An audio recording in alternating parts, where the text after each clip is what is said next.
What the All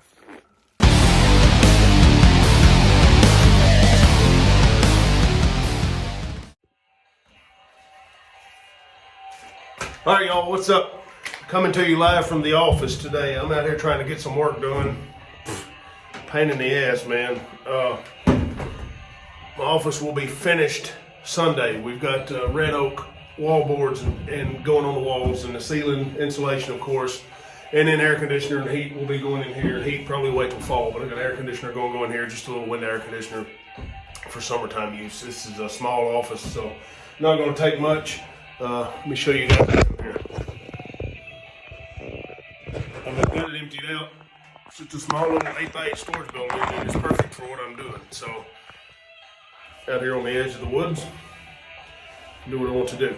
I thought we'd talk today real quick while I'm out here trying to get some paperwork done. I will take a little break, have a little coffee, and then talk about something that's been on my mind with a particular type of course that I see offered out here in the wilderness survival industry.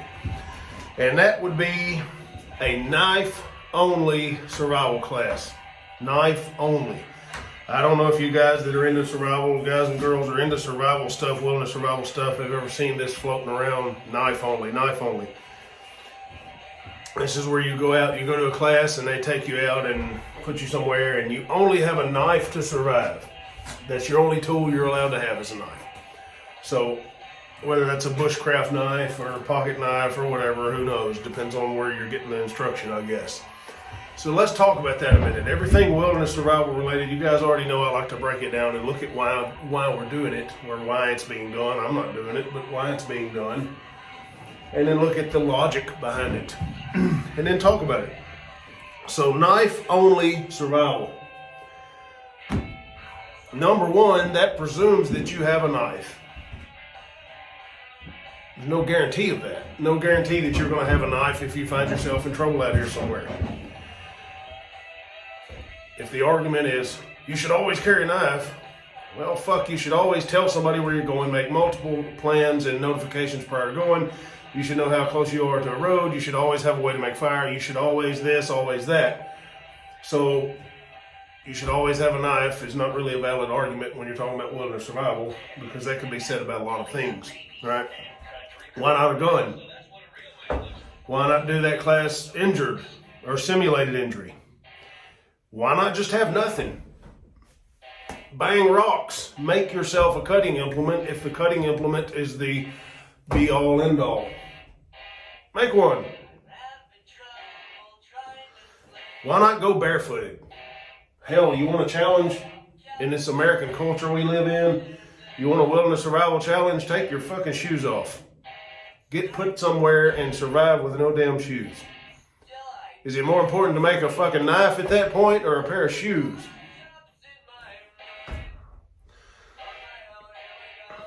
If you got something like a knife on your body, then you should have other things on your body. We kind of just touched on that. Most of these classes, you go somewhere, you sit there and you get a camp set up and you do primitive shelters and make some cordage or do primitive tasks or bushcrafty type tasks. When in reality, you're not very far from a road, honestly, and I've done a video on that. I'm not going to get into all that today, but what's the practicality of that? Why a knife? I've got some notes here, you guys. I can't keep up with this. Early onset of Alzheimer's, probably, I don't know, but I just have to make notes so I can remember. So why a knife? Food? Do you really think you're going to kill a rabbit or a deer with a fucking knife? A pocket knife or a bushcraft knife? Are you really going to do that? And at what point in time or in what reality would that ever become a necessity? Not. If I have enough mobility to hunt an animal or do all these tasks and these bushcrafty things and make this stuff here and do this stuff, walk your ass out. Self-rescue. Effect self-rescue. If I have enough mobility to do wonderful things with a knife, walk your ass out. Know how far you are from a road at any given moment and in what direction that is, situational awareness, prior notification, search and rescue operations, all goes back to all that stuff that I've been preaching for years. So reality is one thing, bullshit's another. So why knife number 2? Purify water. You're going to not purify it because you can't really purify water in the field. You can only treat suspect water to make it safe to drink. Purification of water is a generic term that's used in the industry. I'm not going to get into that. I've already done a video on purification or water treatment, so we can look into that. What is that knife going to do for you to make your water safe to drink? Well, they're going to say, well, with a high carbon steel knife and a piece of flint or chert or quartzite or flint, I get a spark, I make a fire, I can boil my water, da da da da da. I can make a container. If I got that much mobility and that much wits about myself to do all that shit, affect self-rescue. Why do I want to stay there making arts and crafts so I can boil water to drink? Drink the fucking water, get your ass to safety. Fire. Help you make some fire, which in turn would help you make the water. That's an argument. Help you make some fire. How you gonna make fire with a knife without some other materials? You have to have what people call flint. There's no real flint here. It's quartzite or chert. In what reality is this going to go on? Keep your large muscle groups warm. Walk your ass out. Some of these states, you're not very far from the road. Tennessee, 4.2 miles. Kentucky, 2.1 miles. That's your distance from the road, dude. People that get themselves in trouble and get hurt out here is because they don't make the right decisions and they screw up repeatedly before they ever go out. Primitive fire needs, if you need to whittle out a fucking hand drill or a bow drill set, or you need to spark a rock off your thing and all this, and you are dependent upon primitive fire making methods to keep your ass alive, you have already fucked yourself repeatedly. It's that simple. You have already made multiple mistakes leading up to that point that should have been prevented and could have been prevented. So if you spend all your time trying to do primitive skills things and ignoring reality and ignoring safety measures, you kind of fucking get what you ask for. So, you know, I'm not going to call any names, but I have seen primitive skills folks fall into the water in the winter, into a river, cold as shit, 20-something degrees ambient temperature, water temperature, probably high 30s, low 40s, I would guess. No bedding, no sleeping bag, no everything. Everything was lost. Do you think for 1 second they rubbed out a hand drill coal to get a fire and warm up, scratched out with a bow drill, or were modern methods used to get that fire going that fast and get that core temperature warm? When you're like this, you're not going to fucking do none of this, okay? So plan ahead, prepare, don't rely on that shit. If you do that, you're already fucking yourself. You get what you ask for. Knife for sustainability. I've heard another argument out here with these knife-only classes is that you start with a knife and you build your way into becoming sustainable. All right, so if that's your argument, let's ask this question and let's look at this in reality from a realistic perspective. Are you going to bushcraft you a log cabin?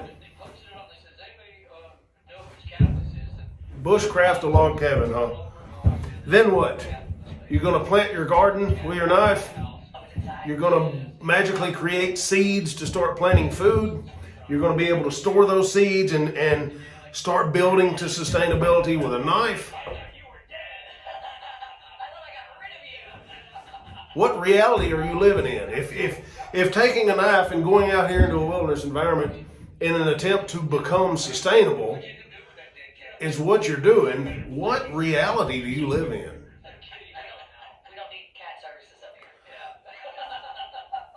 Crazy. You're going to trap animals, do all this? Negative. Stupid. It's just absolutely stupid. There's a big difference in TV and industry survival versus reality. you all know me, we stay in the realm of reality. You know, and I see these guys out here all the time, not guys, just guys and girls both, that all they want to do is be on a TV show, or they've already been on some lame-ass TV show where they start them off handicapped, or they're fucking naked, or, you know, you're placed somewhere with a couple of items that they approve of, and you have to stay there and become sustainable.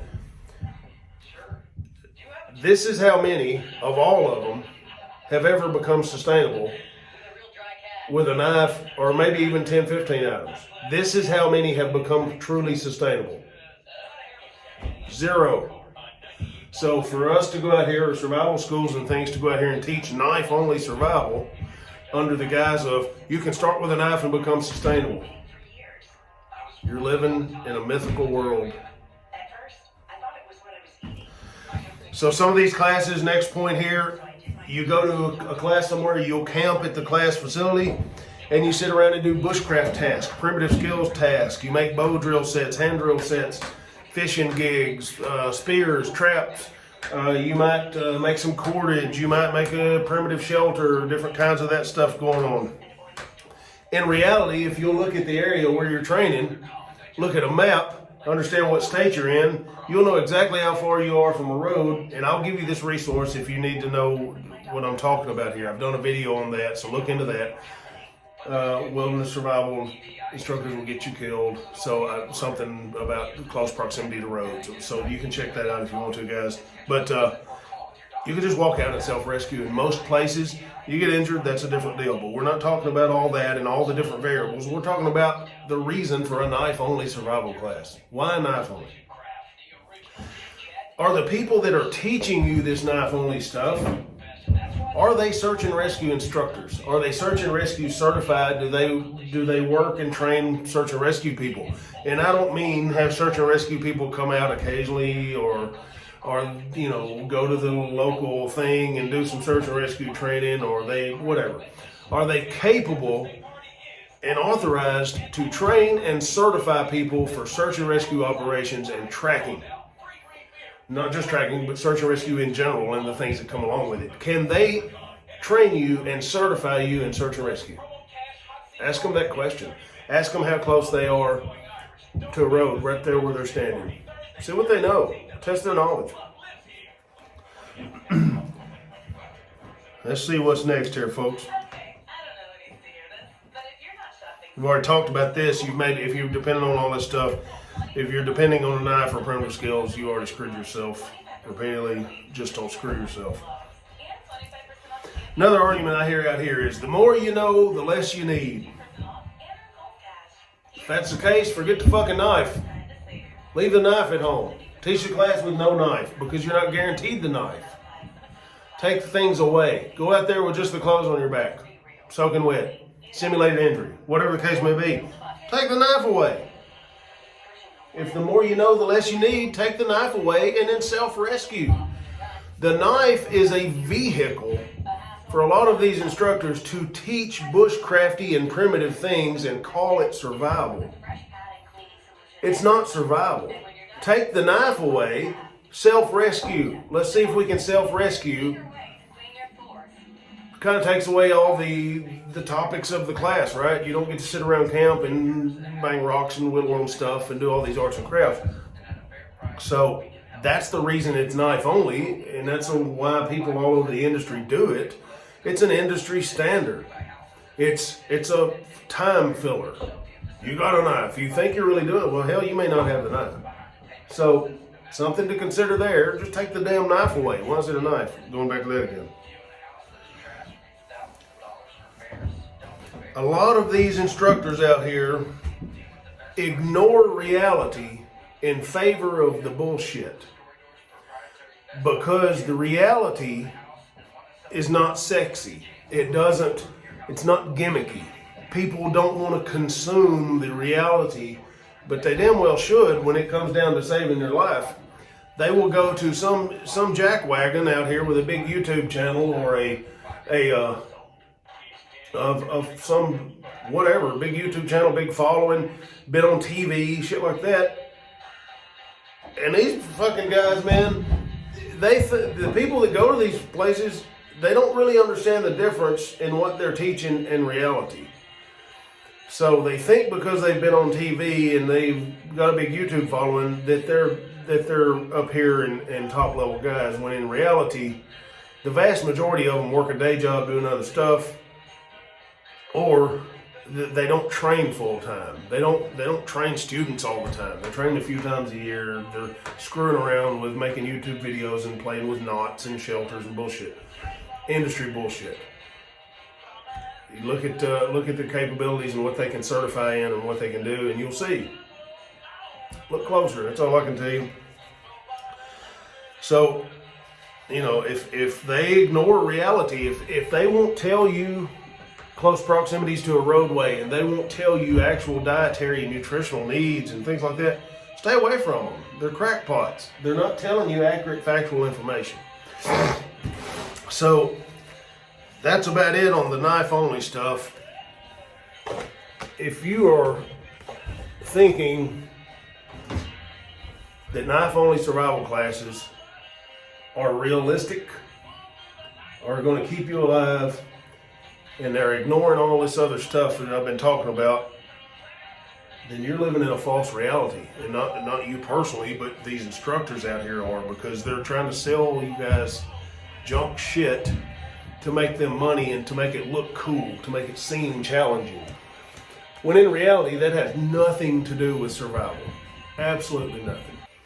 So what it comes down to with these knife only classes is, if you want to take one for fun, then by all means do so. There's nothing wrong with that, getting out and enjoying a camp setting and fellowship and socialization with folks and participating in that stuff. But just understand that that ain't really survival, that's industry and TV things that mean you have screwed yourself countless dozens of times to ever get to that point. So there's a lot of reality out here that gets ignored by the industry.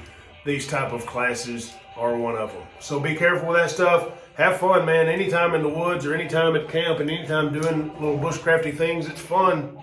But keep it in that realm of fun, because you don't want to lose your life with a false sense of security or a false sense of capability. Just be very careful where you get your training, and ask some questions, man. That's it. So I'm going to get off of this thing. I got some work to do. I got some coffee to drink. Got land navigation class tomorrow. Office is getting finished out on Sunday, and then back at it next week, man. But that's what's up. That's what's on my brain. I see this knife only stuff out here, and you got to ask yourself some questions. What's the reality behind it? Why do this? So you can break that down and look at their logic and their reasoning and their reasons for doing this, and then completely just fucking destroy them in a matter of seconds, because they're not logical and they're not realistic. So that's it, guys. I'm gonna take care of some business right here, and you guys have a good weekend coming up. We're gonna get a lot of snow here. Not a lot. Hell, 1 to 3 inches they're saying. That's a lot for here, but I'll take it. Land navigation in the snow tomorrow will be good. So I'm getting everything buttoned up, getting the firewood prepped, getting the wood stove ready to roll, and have a good weekend this weekend. And you guys stay safe, man. Holler if we can help you. God bless you.